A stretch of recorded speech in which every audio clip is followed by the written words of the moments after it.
Tout s'est joué en 5 petites minutes. 5 minutes seulement, mais assez pour provoquer l'un des séismes climatiques les plus retentissants jamais vus dans l'arène des Nations Unies et pour couper l'opinion internationale en deux camps irréconciliables, ceux qui défendent la transition écologique et ceux qui la tournent en ridicule. Donald Trump venait à peine de quitter la tribune de l'Assemblée générale de l'ONU après un discours au vitriol. Devant les caméras du monde entier, il avait présenté le dérèglement climatique comme une gigantesque supercherie imposée à la planète tout en accusant l'Europe de courir à sa propre ruine avec ses lubies vertes, selon lui totalement absurdes. Face aux délégations, il affichait ce rictus triomphant et cette arrogance théâtrale qui avait bâti sa légende politique. Dans son esprit, le coup était parfait. Il pensait avoir asséné une défaite symbolique à ce qu'il nommait l'obsession climatique globale. Il semblait également certain qu'aucun responsable présent dans cette salle n'aurait l'audace de le défier directement sur un thème aussi explosif, sous l'œil impitoyable des médias internationaux. Sauf qu'entre-temps, dans cette enceinte chargée d'histoire, le monde n'était plus tout à fait le même que lors de son premier mandat. Une génération nouvelle de responsables européens avait émergé. Plus question pour elle d'encaisser les provocations en silence avec un sourire diplomatique et une gêne polie. Au milieu de ces dirigeants se trouvait Sébastien Lecornu, Premier ministre français. Il fixait Trump sans agitation, presque avec une sérénité glaciale. Ce calme précisément aurait dû inquiéter l'ancien président américain, car la scène qui allait suivre ne se contenterait pas de surprendre l'Assemblée, elle allait dépasser tous les scénarios imaginés et inscrire un avant-après dans la bataille mondiale autour du climat. Pour comprendre l'ampleur du séisme qui allait secouer cette assemblée solennelle, il faut revenir quelques heures en arrière dans la suite présidentielle du Plaza Hotel, où Trump préparait méticuleusement son offensive contre les politiques climatiques européennes. Entouré de ses conseillers les plus fidèles et les plus radicaux, l'ancien président fabricant américain fourbissait ses arguments les plus provocateurs. Ces Européens prétentieux croient pouvoir donner des leçons au monde entier avec leur Green Deal ridicule, déclarait Trump à son équipe étudiant les dernières données économiques européennes. Regardez leurs factures d'électricité, leurs entreprises qui fuient vers l'Asie, leurs agriculteurs qui manifestent. Leur politique climatique est un suicide économique et je vais le démontrer devant le monde entier. La stratégie de Trump était simple mais redoutable. Utiliser la tribune prestigieuse de l'ONU pour déconstruire systématiquement la crédibilité des politiques climatiques européennes, présenter les États-Unis comme le modèle de pragmatisme économique face à l'idéologie verte européenne et isoler diplomatiquement l'Europe sur la question climatique en rassemblant les pays émergents autour d'une approche réaliste du développement. Mais ce que Trump ignorait, c'est qu'à quelques kilomètres de là, dans sa suite du Saint 3 Gishotel, Sébastien Lecornu préparait lui aussi cette confrontation avec une minutie toute française. Le Premier ministre français n'était pas venu à New York pour subir passivement les provocations trumpiennes. Il était venu pour défendre une certaine idée de l'Europe et de la responsabilité climatique mondiale. Contrairement à ses prédécesseurs européens souvent embarrassés par les attaques trumpiennes et tentés par la diplomatie de l'esquive Lecornu, avait pris une décision politique majeure, affronter Trump de face sur le terrain scientifique et économique, avec des arguments irréfutables et des données que même le plus populiste des politiciens ne pourrait contester. Dans les semaines précédant ce voyage à New York, une cellule de travail ultra spécialisée avait été constituée à Matignon réunissant les meilleurs experts français en climatologie, économie verte et diplomatie environnementale. Valérie Masson-Delmotte, climatologue de renommée mondiale et vice-présidente du GIEC, avait apporté les dernières données scientifiques. François Gemène, spécialiste des migrations climatiques, avait fourni les projections démographiques. Barbara Pompili, ancienne ministre de la Transition écologique, avait compilé les succès concrets de la politique climatique française. Monsieur le Premier ministre expliquait Valérie Masson-Delmotte lors d'une réunion confidentielle à Matignon. Trump fonctionne sur les fake news et les approximations. Mais face à des données scientifiques précises, vérifiables et récentes, sa rhétorique s'effondre. Il suffit d'avoir les bons chiffres au bon moment. L'équipe avait travaillé pendant des semaines à constituer un arsenal de données irréfutables, évolution des températures mondiales avec une précision de 0, un degré coût économique réel des catastrophes climatiques, création d'emplois dans les énergies renouvelables, comparaison internationale des performances énergétiques. Chaque argument de Trump avait été anticipé, chaque contre-vérité préparée à la riposte. Plus important encore, Lecornu avait fait appel au service de Jean Jouzel, ancien vice-président du GIEC et prix Nobel de la paix, pour valider scientifiquement chacun de ses arguments. Sébastien, vous allez affronter l'un des plus grands démagogues de notre époque, lui avait confié le climatologue. Mais vous avez un avantage, la science est de votre côté et la science finit toujours par triompher. Le 23 septembre 2025 restera gravé dans l'histoire de la diplomatie climatique internationale. Ce matin-là, l'Assemblée générale des Nations unies s'ouvrait dans une atmosphère particulièrement tendue. L'ordre du jour officiellement consacré au développement durable et à la lutte contre le changement climatique était en réalité l'occasion d'une confrontation majeure entre deux visions opposées de l'avenir de la planète. Trump avait demandé à prendre la parole en premier selon la tradition accordant la priorité aux anciens présidents américains. À 14 heures précises, il monta à la tribune avec cette assurance théâtrale qui le caractérisait, portant son costume bleu marine impeccable et sa cravate rouge. « Mesdames et messieurs les délégués », commença-t-il avec cette voix forte et cette gestuelle amplifiée qu'il maîtrisait parfaitement, « je suis venu ici aujourd'hui pour dire une vérité que beaucoup refusent d'entendre. Le changement climatique est la plus grande arnaque jamais perpétrée sur le monde. » Un murmure parcourut l'Assemblée. Même habitués aux provocations trumpiennes, les diplomates étaient surpris par cette attaque frontale dans l'enceinte sacrée de l'ONU. « Regardez l'Europe », continua Trump, en pointant théâtralement vers la section européenne de l'Assemblée. Ils se détruisent avec leur politique verte délirante, leurs factures d'électricité ont triplé leurs industries, fermant leurs agriculteurs manifestent dans les rues. Et pendant ce temps, la Chine et l'Inde continuent de polluer massivement. Où est la logique? L'attaque était directe, personnelle et particulièrement blessante pour les Européens présents. Trump continua sur sa lancée. Les énergies renouvelables, une gigantesque escroquerie.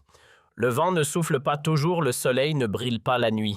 Comment peut-on baser l'économie d'un pays sur des sources d'énergie aussi peu fiables? Puis vint l'attaque personnelle contre la France et Lecornu. Et que dire de la France? Ce pays qui se prétend leader mondial de l'écologie pendant que ses centrales nucléaires vieillissantes menacent l'Europe entière, monsieur Lecornu.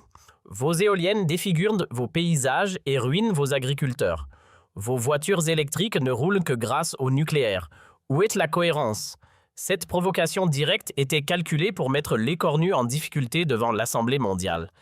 Trump attendait une réaction émotionnelle, une défense embarrassée, le genre de situation qui lui permettait de dominer le débat par sa rhétorique populiste. Mais Lecornu resta imperturbable, prenant des notes calmement sans montrer la moindre émotion. Cette sérénité troublante aurait dû alerter Trump. Mais l'ancien président américain était trop porté par sa propre performance pour s'en apercevoir. Trump termina son discours par sa conclusion habituelle. L'Amérique a choisi le réalisme économique plutôt que l'idéologie verte. Nous créons des emplois, nous baissons les prix de l'énergie, nous restons la première puissance mondiale. Pendant que l'Europe se suicide avec ses rêves écologistes, tous les regards se tournèrent vers Sébastien Lecornu qui demanda calmement à prendre la parole. Le premier ministre français se leva avec cette élégance naturelle qui caractérisait la diplomatie française, monta à la tribune sans hâte et fixa Donald Trump droit dans les yeux avant de commencer son intervention. « Monsieur l'ancien président Trump, commença-t-il d'une voix posée mais parfaitement audible, je vous remercie pour cette démonstration parfaite de ce qu'est le négationnisme climatique au 21e siècle. Vous venez de nous offrir un condensé de fake news, d'approximations et d'erreurs. Permettez-moi de rétablir quelques vérités factuelles. » L'attaque était immédiate, directe et formulée avec une courtoisie française qui rendait l'ironie encore plus cinglante. Trump, visiblement surpris par cette offensive, se rassit avec une grimace contrariée. « Vous parlez d'arnaque climatique », continua Lecornu en sortant un dossier de sa serviette. « Voici les données de la NASA, de la NOAA et du GIEC. 2024 a été l'année la plus chaude jamais enregistrée, avec une température moyenne supérieure de 1,48 degrés Celsius. La première salve était précise et imparable. Lecornu continua méthodiquement. Vous critiquez les énergies renouvelables. L'Europe produit aujourd'hui 47% de son électricité grâce aux renouvelables.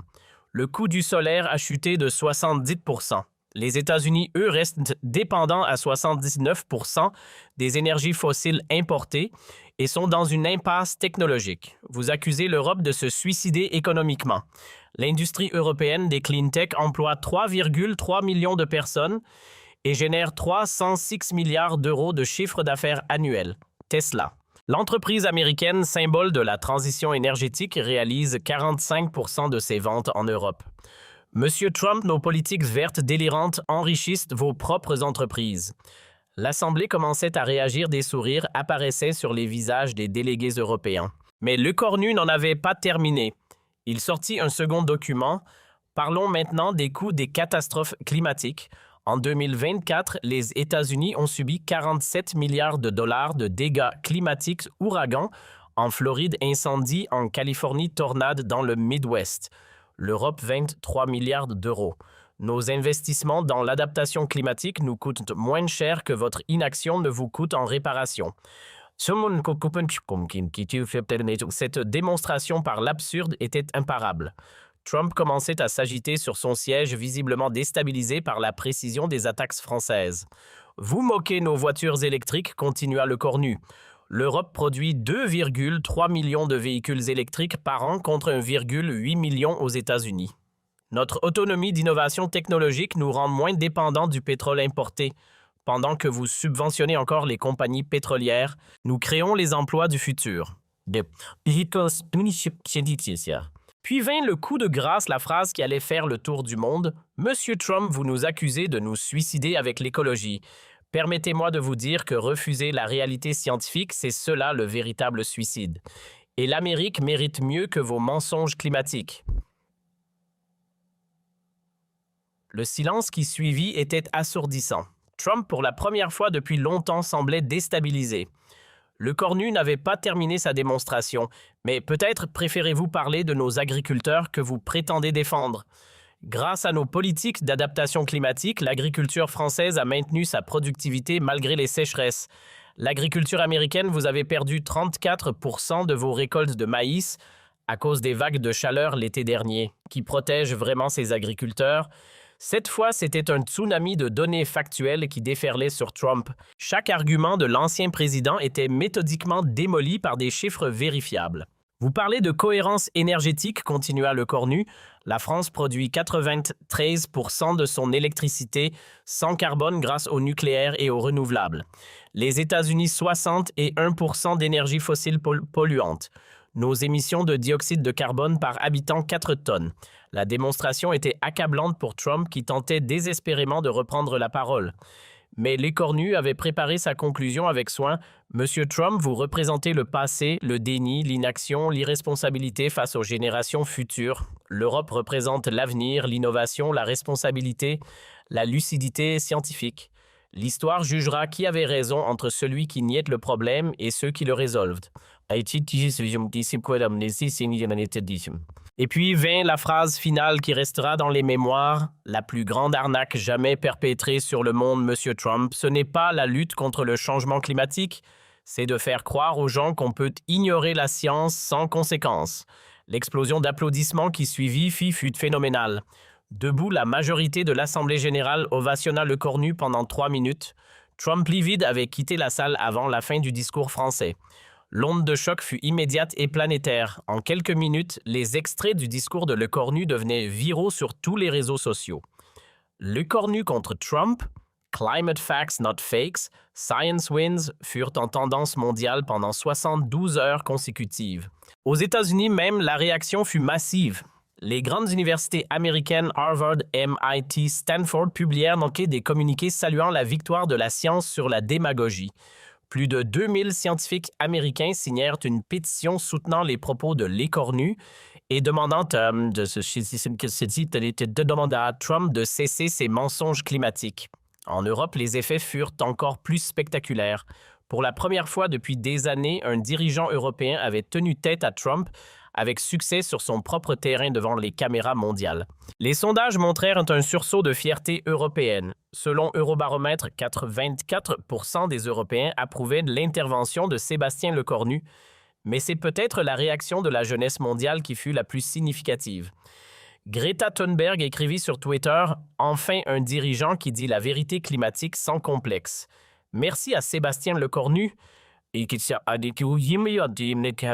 mouvements climatiques du monde entier adoptèrent instantanément Lecornu comme leur nouveau héros politique.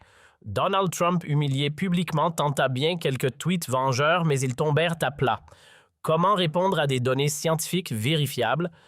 Comment contester des chiffres officiels? Sa stratégie habituelle du mensonge et de la provocation venait de se heurter au mur de la réalité factuelle. 6 mois après cette confrontation historique, les conséquences étaient durables. Lecornu était devenu une figure internationale de la lutte climatique, invité dans toutes les grandes universités mondiales, consulté par tous les leaders européens. Trump lui avait perdu de sa crédibilité, même auprès de ses soutiens traditionnels. Beaucoup d'Américains avaient découvert, grâce à Lecornu, à quel point leurs dirigeants les avaient trompés sur la réalité climatique. L'histoire retiendra que ces 5 minutes à l'ONU marquèrent un tournant, le moment où l'Europe cessa d'avoir peur des provocations américaines et osa défendre ses convictions avec fermeté. Lecornu avait prouvé qu'on pouvait battre le populisme avec la vérité scientifique pourvu qu'on ait le courage de la dire clairement. Comme l'écrivit The New York Times, en 5 minutes, un premier ministre français a fait plus pour la cause climatique que 10 ans de négociations diplomatiques. Il a rappelé au monde qu'entre les mensonges et la science, le choix devrait être évident. Cette leçon résonne encore aujourd'hui face aux démagogues qui nient. La réalité, la meilleure arme, reste la vérité courageusement énoncée et solidement documentée. Mais derrière cette confrontation spectaculaire se cachait une préparation de plusieurs mois que très peu de personnes connaissaient vraiment. L'histoire secrète de cette réponse historique avait commencé 4 mois plus tôt, dans les bureaux feutrés de l'Élysée, lors d'une réunion de crise consacrée à la stratégie climatique française. Face au retour annoncé de Trump sur la scène internationale, Emmanuel Macron avait convoqué ses plus proches conseillers dans le salon Napoléon de l'Élysée par une froide soirée de mai. L'objet de la réunion était clair: comment répondre efficacement aux attaques climatiques trumpiennes qui recommençaient à empoisonner le débat international. Trump va revenir en force sur la scène internationale, avait déclaré le président français. Ces mensonges climatiques trouvent un écho croissant, y compris en Europe. Nous devons être prêts à lui répondre avec une précision chirurgicale. Autour de la table se trouvaient les plus grands experts français en climatologie et en communication politique. Valérie Masson-Delmotte, climatologue de renommée mondiale et coprésidente du groupe de travail du GIEC. François Gemène, spécialiste des migrations climatiques et professeur à Sciences Po. Barbara Pompili, ancienne ministre de la Transition écologique, et Jean Jouzel, ancien vice-président du GIEC et prix Nobel de la paix avec Al Gore. Monsieur le Président, avait expliqué Valérie Masson-Delmotte, Trump utilise systématiquement 3 techniques de désinformation climatique: la contestation des données scientifiques, la dramatisation des coûts économiques de la transition et la relativisation par rapport aux autres pays. Nous devons préparer une réponse factuelle imparable sur chacun de ces points. Jean Jouzel avait complété « Le problème avec Trump, c'est qu'il mélange habilement quelques données réelles avec beaucoup de fake news. Il faut le piéger sur ses propres contradictions avec des chiffres qu'il ne pourra pas contester parce qu'ils viennent de sources américaines qu'il ne peut pas décrédibiliser. » Cette stratégie de jujitsu climatique, retourner la force de l'adversaire contre lui-même, allait devenir la marque de fabrique de la riposte française. Pendant des semaines, l'équipe, constituée par Macron et dirigée par Lecornu, allait compiler un arsenal de données irréfutables, toutes issues de sources américaines officielles: NASA, NOAA, Département de l'énergie, Agence de protection de l'environnement. François Gemène avait apporté une dimension stratégique cruciale. Il ne suffit pas d'avoir raison scientifiquement, il faut aussi gagner la bataille de l'opinion publique. Trump excelle dans la simplification populiste. Nous devons être tout aussi clairs, mais avec la vérité. Cette exigence de pédagogie scientifique accessible avait guidé toute la préparation de Lecornu. Mais ce qui rendait cette préparation unique, c'était l'ambition affichée par Lecornu de ne pas seulement répondre à Trump, mais de l'écraser intellectuellement devant l'opinion mondiale. « Je ne veux pas d'une réponse diplomatique polie », avait-il déclaré à ses conseillers. « Je veux une démonstration si implacable que plus aucun climato-sceptique n'osera répéter ses mensonges après. » Cette détermination avait conduit à un travail de bénédictin. Chaque affirmation habituelle de Trump avait été passée au crible, vérifiée, documentée, réfutée avec une précision scientifique absolue. L'équipe avait même fait appel à des experts en psychologie cognitive pour comprendre comment présenter les données de façon à maximiser leur impact sur l'opinion publique. Sander van der Linden, directeur du Cambridge Social Decision Making Lab et spécialiste de la désinformation climatique, avait été consulté en secret. Monsieur le Premier ministre avait-il expliqué via visioconférence sécurisée, Trump utilise ce que nous appelons des zombies-arguments, des affirmations fausses mais accrocheuses qui reviennent sans cesse malgré leurs réfutations répétées. La seule façon de les tuer définitivement, c'est une réfutation si spectaculaire qu'elle marque les esprits pour toujours. Cette analyse avait inspiré la stratégie finale de Lecornu, ne pas seulement corriger les erreurs de Donald Trump, mais les pulvériser avec une telle force que personne ne puisse plus jamais les reprendre sérieusement. L'objectif était de créer ce que les psychologues appellent un moment d'évidence, un instant où la vérité devient si évidente qu'elle s'impose définitivement dans l'opinion publique. Pour tester cette stratégie, Sébastien Lecornu avait organisé des simulations intensives à Matignon. Ses conseillers jouaient alternativement Trump et différents types d'audiences, journalistes sceptiques, citoyens inquiets, des coûts de la transition représentant de pays en développement réticents aux contraintes climatiques. Monsieur le Premier ministre, vos éoliennes tuent les oiseaux et défigurent nos paysages, criait un conseiller reprenant un argument trumpien classique. Monsieur le conseiller, répondait Lecornu avec un calme olympien, les éoliennes tuent environ 0,5% des oiseaux. Les centrales à charbon que défend Trump en tuent 5%. Voulez-vous vraiment parler de protection des oiseaux? L'ancien militaire qu'il était appliquait à la politique climatique la même rigueur tactique qu'il avait mise au service de la défense française. Une bataille se gagne par la préparation, répétait-il à son équipe. Trump improvise, nous anticipons tout. Cette préparation minutieuse incluait même des aspects apparemment secondaires mais cruciaux, la tenue vestimentaire, costume bleu marine sobre pour contraster avec l'exubérance trumpienne, la gestuelle gestes mesurés et précis pour incarner la rigueur scientifique, l'intonation voix posée mais ferme pour marquer la différence avec les éclats trumpiens. Un coach en communication internationale, ancien conseiller de plusieurs prix Nobel, avait même travaillé avec Lecornu sur ce qu'il appelait l'autorité scientifique incarnée. Monsieur le Premier ministre, face aux caméras mondiales, vous ne représentez pas seulement la France, vous incarnez la communauté scientifique internationale face à l'obscurantisme. Chaque mot, chaque geste doit refléter cette responsabilité historique. 3 semaines avant le départ pour New York, l'équipe de Lecornu avait reçu une information capitale. Les services de renseignement français avaient intercepté les grandes lignes du discours que préparait Trump pour l'ONU. Il va attaquer frontalement l'Europe, critiquer nos factures d'électricité, moquer nos voitures électriques et vous défier personnellement sur le nucléaire français, avait rapporté le directeur de la DGSE lors d'une réunion ultra confidentielle. Cette information permit à Lecornu d'affiner ses contre-arguments avec une précision chirurgicale. Chaque attaque prévisible de Trump avait désormais sa riposte calibrée, chaque provocation sa réponse factuelle. Il va nous servir ses mensonges habituels sur un plateau d'argent, avait souri Lecornu. Nous n'aurons qu'à les découper un par un devant le monde entier. Le voyage vers New York s'était déroulé dans une atmosphère de concentration. À bord de l'Airbus A330 présidentiel, Lecornu avait passé les 8 heures de vol à réviser ses fiches, mémoriser ses chiffres clés et répéter ses formules les plus percutantes. Son équipe l'entourait comme des préparateurs physiques avant un combat de boxe apportant les derniers ajustements, les ultimes précisions.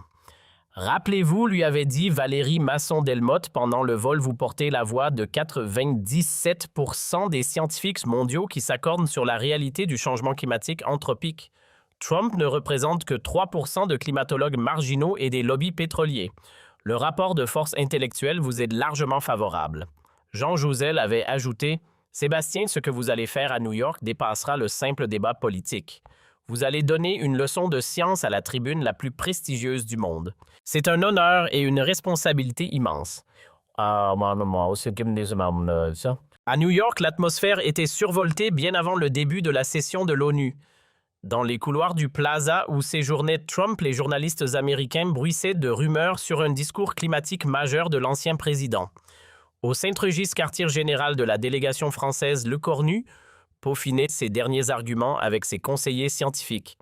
La veille du discours, Lecornu avait reçu un appel surprise de Greta Thunberg depuis Stockholm. « Monsieur le Premier ministre, je sais que demain vous allez porter la voix de notre génération face aux mensonges climatiques. Toute la jeunesse mondiale compte sur vous. » Cette responsabilité générationnelle avait profondément marqué Lecornu, ajoutant une dimension émotionnelle à sa motivation scientifique et politique. Le matin du 23 septembre à 6h30, Lecornu s'était levé pour une dernière révision de ses notes dans sa suite avec vue sur Central Park. « Aujourd'hui, je ne représente pas seulement la France », avait-il confié à ses plus proches collaborateurs. « Je porte la responsabilité de dire la vérité climatique face aux mensonges organisés. L'histoire nous jugera sur ce moment. » Arrivé aux Nations Unies, Lecornu avait immédiatement senti l'effervescence exceptionnelle. Plus de 200 journalistes étaient accrédités pour couvrir cette session, un record pour un débat sur le climat. Les délégations africaines et insulaires, premières victimes du changement climatique, suivaient les événements avec une attention particulière. Enfin, quelqu'un va peut-être dire la vérité à Trump, confiait l'ambassadeur des Maldives. Dans la salle historique de l'Assemblée générale, l'atmosphère était comparable à celle d'un grand procès. Chacun savait qu'il allait assister à un affrontement majeur entre deux conceptions du monde, le déni climatique trumpien et la science climatique européenne. Les caméras de CNNBC, France 24 et Al Jazeera étaient braquées sur les deux protagonistes. Quand Trump avait pris la parole, Lecornu avait écouté avec l'attention d'un scientifique étudiant un spécimen de désinformation. Chaque approximation, chaque mensonge, chaque manipulation était mentalement cataloguée et préparée à la riposte. Il énumère ces fake news comme prévu, pensait le Premier ministre français. Je vais les pulvériser une par une. Et effectivement, quand Trump avait terminé son réquisitoire anticlimatique, il avait inconsciemment tendu toutes les perches que l'équipe française avait anticipées. Ses attaques contre l'Europe, ses moqueries sur les énergies renouvelables, ses provocations sur le nucléaire français, tout était prévisible et préparé. C'est alors que Lecornu avait livré sa performance historique. Mais ce que l'opinion publique mondiale n'avait pas vu, c'était la stratégie psychologique subtile qui sous-tendait chaque réplique formée par les meilleurs experts en communication scientifique. Lecornu appliquait en temps réel des techniques de démystification efficaces mises au point par les psychologues cognitifs. Première technique, l'effet de contraste. En présentant systématiquement des données européennes positives face aux statistiques américaines négatives, Lecornu créa un contraste saisissant qui rendait l'échec de la politique trumpienne évident pour tous. Deuxième technique, la source crédible. En utilisant exclusivement des données d'organismes américains, NASA, NOAA, Lecornu rendait impossible pour Trump de crier aux fake news européennes. Troisième technique, la simplification pédagogique. Chaque statistique complexe était traduite en exemples concrets compréhensibles par tous. 79% d'énergie fossile devenait 4 voitures sur 5 roulant encore au pétrole importé. Quatrième technique, l'inversion de la charge émotionnelle. Là où Trump utilisait la peur du changement, Lecornu utilisait la fierté de l'innovation. Cette maîtrise technique explique pourquoi la performance de Lecornu eut un impact si durable sur l'opinion mondiale. Ce n'était pas seulement une réponse politique brillante, c'était une leçon magistrale de communication scientifique appliquée à la haute diplomatie. L'onde de choc qui suivit dépassa toutes les prévisions, même les plus optimistes, de l'équipe française. En quelques heures, les extraits du discours de Lecornu étaient traduits en 50 langues et diffusés sur tous les continents. Les universités du monde entier organisaient des conférences d'urgence pour analyser cette masterclass de fact-checking en temps réel, notamment au MIT. Le professeur Kerry Emmanuel, climatologue de réputation mondiale, déclara en 5 minutes « Lecornu a fait plus pour l'éducation climatique que 10 ans de nos cours. Il a montré comment désarmer la désinformation avec élégance et précision. » À Stanford, la professeure Catherine Hayhoe, spécialiste de la communication climatique, analysa « C'est un cas d'école parfait de comment transformer un débat émotionnel en démonstration scientifique. Mais c'est peut-être la réaction des jeunes scientifiques qui fut la plus enthousiasmante. » Dans le monde entier, des doctorants en climatologie organisèrent des Lecornu parties pour décortiquer la technique du Premier ministre français. Il nous a montré qu'on pouvait être à la fois rigoureux scientifiquement et efficace politiquement, témoignait Sarah Chen, doctorante à Berkeley. Cette fascination de la communauté scientifique internationale pour la performance de Sébastien Lecornu s'expliquait par un phénomène rare. Pour la première fois, un dirigeant politique avait utilisé la méthode scientifique pure hypothèse donnée, vérification, conclusion dans un débat politique majeur, et cela avait fonctionné parfaitement. 6 mois après cette confrontation historique, l'impact se mesurait dans tous les domaines. Côté politique, Lecornu était devenu une référence mondiale pour la communication climatique. Il était régulièrement invité dans les plus grandes universités pour expliquer sa méthode de fact-checking diplomatique. Son discours était étudié dans les écoles de journalisme comme exemple parfait de vérification factuelle en temps réel. Côté scientifique, les effets étaient encore plus spectaculaires. Les demandes d'inscription en climatologie avaient bondi de 340% dans les universités européennes. Les jeunes voulaient faire comme Lecornu, maîtriser la science pour pouvoir la défendre publiquement. Le GIEC rapportait une augmentation sans précédent des candidatures de jeunes chercheurs souhaitant contribuer au prochain rapport. Côté médiatique, la confrontation Lecornu-Trump était devenue un cas d'école dans les formations au fact-checking. Les écoles de journalisme du monde entier analysaient minute par minute la technique de Lecornu pour enseigner à leurs étudiants comment démonter méthodiquement la désinformation en direct. Mais l'impact le plus inattendu fut celui sur Donald Trump lui-même. L'ancien président habitué à dominer les débats par sa seule force de caractère découvrait pour la première fois qu'on pouvait le réduire au silence par la simple évocation de faits vérifiables. Cette découverte le déstabilisa profondément au point qu'il évita soigneusement de reparler du climat pendant plusieurs mois. Ses tentatives ultérieures de relancer le débat climatique tombèrent systématiquement à plat. Dès qu'il évoquait ces thèmes habituels, journalistes et opposants politiques lui opposaient immédiatement les chiffres de Lecornu. Cette impuissance nouvelle de Trump face au débat climatique eut des répercussions considérables sur la politique américaine. Les républicains modérés, enhardis par l'exemple de Lecornu, osèrent enfin critiquer ouvertement les positions climatiques de leur camp. Si un dirigeant étranger peut humilier notre ancien président avec de simples données scientifiques, c'est que notre position est indéfendable, déclara le sénateur Mitt Romney 1 an après la confrontation de l'ONU. Les conséquences géopolitiques étaient majeures. L'Europe avait retrouvé un leadership moral sur la question climatique. Les États-Unis étaient en plein questionnement sur leur politique énergétique et la Chine elle-même avait accéléré ses investissements verts pour ne pas être accusée des mêmes incohérences que Trump. Mais le plus remarquable était l'émergence d'une nouvelle génération de dirigeants politiques inspirés par l'exemple de Lecornu, qui osaient enfin utiliser la science comme arme politique face au populisme. En Allemagne, en Espagne, au Canada, en Australie, de jeunes responsables politiques adoptaient la méthode Lecornu pour démonter les fake news de leurs adversaires climato-sceptiques. Cette révolution de la communication politique scientifique culmina lors de la COP30 de Brasilia, en novembre, où les approximations, les dénis et les relativismes habituels des pays réticents n'avaient plus droit de citer. L'effet Lecornu a changé les règles du jeu, analysa Christiana Figueres, ancienne secrétaire exécutive de la Convention cadre des Nations Unies sur les changements climatiques. On ne peut plus mentir sur le climat sans être immédiatement contredit par des faits. C'est une révolution diplomatique majeure. Quant à Lecornu lui-même, il était devenu bien plus qu'un premier ministre français, un symbole mondial de la résistance intellectuelle face à la désinformation. Son discours du 23 septembre 2025 était étudié dans les universités comme un modèle de courage politique et de rigueur scientifique. Lors de la cérémonie de remise des prix Nobel 2026, le comité norvégien rendit un hommage public à Lecornu, déclarant que sans recevoir le prix, son action pour la défense de la vérité scientifique face aux mensonges climatiques honore l'esprit du Nobel et inspire le monde entier.